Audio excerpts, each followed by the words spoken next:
The bridge occurred on 16 yes, day before yesterday, early morning at around 5 to 6, the bridge occurred, and then for the last 2 days, this is the second day.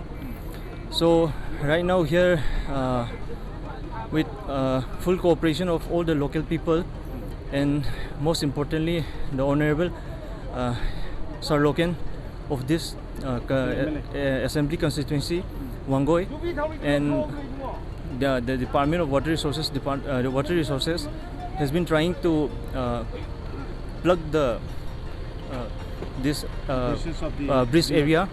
Right now, we have this thing accommodate around bamboo chatai with bamboo spurs, and then with loose art. We have imported loose art from 2 locations, and then we are trying to plug the beach area at the moment. So this is the second day, and hopefully we are very sure that we will complete the plugging process at the earliest.